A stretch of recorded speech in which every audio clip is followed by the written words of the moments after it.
ازيكم حبايبي عاملين ايه؟ يا رب تكونوا بخير. النهارده ان شاء الله هنعمل جاتوه سويس رول ببيضتين اتنين وبكوبايه دقيق عادي، مش هنستخدم دقيق سبونج، وهتطلع احلى كيكه ممكن تعمليها. والسويس رول حلو جدا وتحفه، هيطلع معاكي 12 قطعه حلوين جدا. تابعيني وما تنسيش تحطي لايك على الفيديو وتشتركي في القناه. يلا بينا نسمي الله ونبدا في المقادير بتاعتنا. بسم الله الرحمن الرحيم. هاخد كوباية دقيق، بستخدم دقيق الضحى اللي هو متعدد الاستعمالات، بالكوباية المعيارية كده او اي كوباية شاي، مج شاي عندك. هحط كمان نص معلقة صغيرة مليانة بيكنج باودر، وهحط معلقتين نشا. والنشا دي بتخلي الكيك المسام بتاعته ضيقة وحلوة، وبتخلي الكيك ناعم وهيطلع هش وطري جدا معاكي. هحط في بولة العجان بيضتين، واحط عليهم غطا فانيليا من اللي هي السايلة. الفانيليا السايلة دي بتخلي طعم الكيك تحفة، او اي حاجة فيها بيض بتخليها تحفة بصراحة. وكمان فانيليا جرينز كانت حلوة جدا، اللي هي البواكي دي، فبستخدم دي او دي مفيش مشكلة. حطيت معلقة محسن جل صغيرة مليانة، ونص كوباية سكر. وهنخل المقادير الجافة اللي هو الدقيق والبيكنج باودر والنشا، هنخلهم على البيض. هشغل العجان بقى واسيبهم لمدة 6 دقايق يتعجنوا لحد ما يعلى. وبعد كده وانا بضرب كده هبدأ اضيف المية على طول، تلت كوباية مية ساقعة.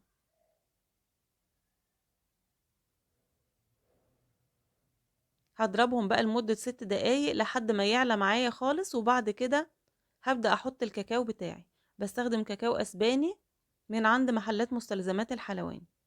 بس اهم حاجة ننخل بقى الكاكاو علشان ما يبقاش فيه اي تكتلات. انتوا عارفين الكاكاو بيحجر كده، بيعمل كتل، فبتبان بعد كده في الكيك لو احنا ما نخلناهوش. حطي بقى معلقة ونص او معلقتين حسب ما انت عايزة. بعد ما بحط الكاكاو ما بضربش كتير، عشان لو ضربت الخليط ده كتير بعد الكاكاو هيرجع يهبط مني تاني. فبقلبه بسيط جدا بالعجان، وبعد كده بقلب بالاسباتولا لحد ما يختلط كله عشان يبقى لون واحد، ما يبقاش فيه من جوه كده فانيليا مع الكاكاو، يبقى كله واخد لون واحد بالشكل ده كده. بقلب بسرعة بس بنفس الوقت بخفة كده علشان الخليط ما يهبطش مني. هحط في صاج مقاس 30 في 40 محطوط فيه ورقة زبدة، وبكون مشغلة الفرن على درجة حرارة 180 ل 200. هو بياخد في الفرن 10 دقايق بالظبط، يعني بشغل التايمر علشان ما قعدوش اكتر من كده ينشف مني. انتوا عارفين الصاج طبعا الطبقة رقيقة، مش محتاجة تسوية كتير، ولو خدت سوا كتير هينشف منك ومش هتعرفي تلفيه. دلوقتي اول ما خرج من الفرن بحط على طول عليه ورقة زبدة، وبعد كده بحط عليه كمان فوطة، وبسيبه على جنب كده شوية لحد ما بجهز الكريمة بتاعتي وبحشيه على طول. ممكن اسيبه عادي كام ساعة، هو حتى لو اتكسر شوية وانت بتلفيه مش مشكلة خالص، مفيش حاجة بتبان بعد كده ابدا يعني. فمش مشكلة حتى تلفيه وهو دافي ولا حاجة. ورقة الزبدة بتطلع الوش كده اللي احنا مش عايزينه بتاع الكيك، والكيكة طالعة هشة وجميلة جدا جدا. جربوها تعجبكم ان شاء الله. وتعتبر اقتصادية، يعني 2 بيضة وكوباية دقيق، فالوصفة اقتصادية وجميلة جدا. هسلك بس الطروف كده من الصاج، الطروف اللازقة دي بس، لكن هو بقية الصاج مش لازق ولا حاجة علشان ورقة الزبدة.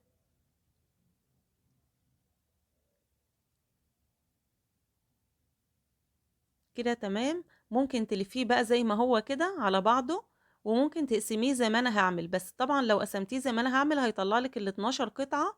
لكن لو لفتيه وهو صاج واحد كده مقاس 40 يعني سنتي، هيطلع لك حوالي 7 ل 8 قطع. فاحنا عايزين نطلع اكبر عدد قطع ممكن، علشان كده بقسمه، وبعد كده بحشيه وبلف. وبتطلع القطعة برضو مقاسها حلو وجميل جدا. انا ما سقيتش الكيك بتاعي علشان هو يا دوبك برد، انا لفيته يعني اول ما برد لفيته، بدأت احشيه والفه. فلو انتي هتستخدميه بعد كام ساعة، يعني تعمليه وتسيبيه كام ساعة وبعد كده تحشيه، اسقيه شوية بس مش كتير، طبعا السويس رول ما بيحتاجش سقي كتير. هحط بقى طبقة الكريمة، والكريمة دي انا عاملاها كوباية كريم شانتيه. وعموما الصاج السويس رول او صاج الجاتوه بياخد كوباية كريم شانتيه. كوباية الكريم شانتيه بحط لها كوباية مية ساقعة متلجة، او كوباية وربع، عشان كل ما الجو بيسقع هو بياخد مقدار اكتر شوية في السوائل. ومعلقة سكر واحدة علشان هحط جناش.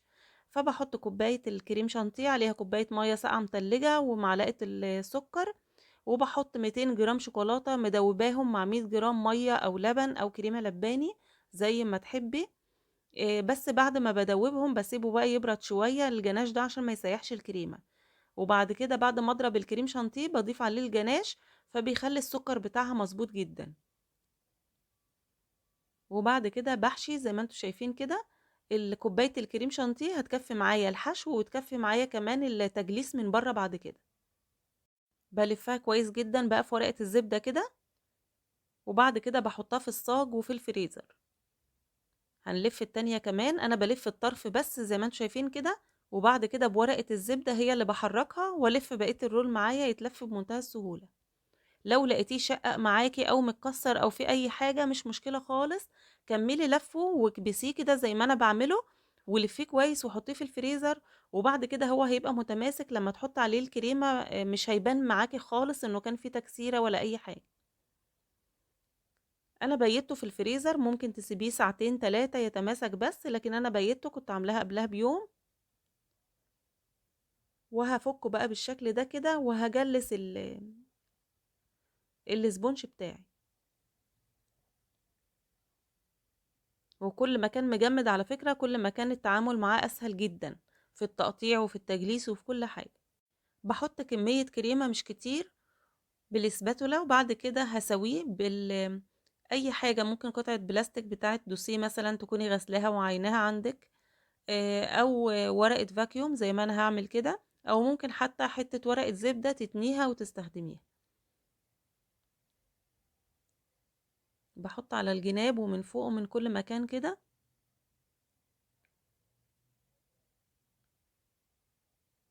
وبعد كده هاساويها زي ما أنتم شايفين. دي أسهل طريقة تسوي بيها السويس رول عشان بعد كده لمّا تصُبّي عليه الشوكولاتة أو النوتيلا يبقى شكله حلو كده ومتساوي وناعم.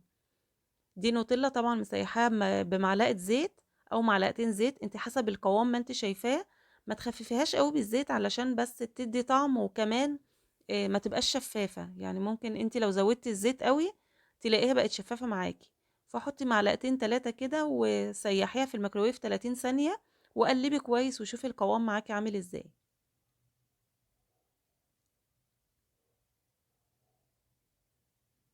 أنا مش عايزة بقى أتعبكم معايا وأقعد أحطها على الشبكة وأحط النوتيلا وأرجع أنقلها، كله في الصاج كده، وطبعًا أي حاجة من الجوانب دي أصلًا الولاد بياخدوها كده بالمعلقة بياكلوها بيبقوا مبسوطين بيها خالص. هاحط خطوط من النوتيلا البيضا، وطبعًا يكون عليها برضه معلقة زيت علشان لو ما عليهاش معلقة زيت بتنشف وهتقفش منِّك كده لمّا تيجي تقطّعي. أنا عملت الصاجين يعني القطعتين بتوع السويس رول عملتهم الاتنين بالنوتيلا، في أوقات كتير باقعد أنوّع بقى وأعمل نوتيلا بيضا وأعمل كراميل وكده، فأنا هانزّل لكم طبعًا أي فيديوهات للسويس رول، أنا عارفة إن أنتم بتحبوا فيديوهات السويس رول بالذات، هانزّل لكم إن شاء الله أشكال كتير جدًا منه. علشان أقطّع بابِل السكينة بتاعتي ولازم تكون مشرشرة، مش شرط يكون ترانش زي دوّة كبير، لكن لازم سكينة مشرشرة عشان تطلّع القطعة معاكِ مضبوطة. بين كل مرّة ومرّة باحطه في مَيّة سخنة وبامسحها، وبعد كده باقطّع الكيك بتاعي. أنا بصراحة ما كنتش هاصوّره، بس هو اتعمل في اليوم اللي أختي كانت بتعمل لي فيه القناة، علشان أنا ما باعرفش يا جماعة أفتح قناة ولا باعرف أعمل الخطوات دي ولا أي حاجة خالص، فهي نزلت علشان تساعدني وتفتح لي القناة الجديدة. لإن القناة القديمة بصراحة أنا مش متفائلة بيها، مش عارفة، حاسة إن أنا باتعب فيها جدًا وما فيش أي تقدُّم فيها، فقُلت نفتح قناة جديدة، فقُلت بقى أعمل لها سويس رول كده رشوة، أهي تفتحها بنِفس كده وربنا يجعلها فاتحة خير علينا إن شاء الله. دلوقتي بعد ما خلّصت التقطيع حطيت روزيتات كده من الكريمة اللي اتبقت من التجليس، وباحط كده أي أشكال شوكولاتة عندي، ما عندكيش أشكال شوكولاتة مش مشكلة خالص. ممكن تحطي رشة مكسرات أو تحطي كريسبي أو تحطي كريز أو ممكن تسيبيه سادة خالص. كده تمام الجاتوه جاهز معانا، جاتوه السويس رول. ودلوقتي هاحطه في طبق التقديم، أوريكم القطعة كده شكلها عامل ازاي، شكلها حلو جدا وطالما قطعتيه وهو متلج كويس او ساقع كويس هتعرفي تتعاملي معاه بكل سهولة، مش هتتبهدل منك القطعة وهيكون شكلها احلى بكتير. لو هتعمليه اوردر هتحطيه في علبة مقاس 25 في 25 في ارتفاع 9 سنتي.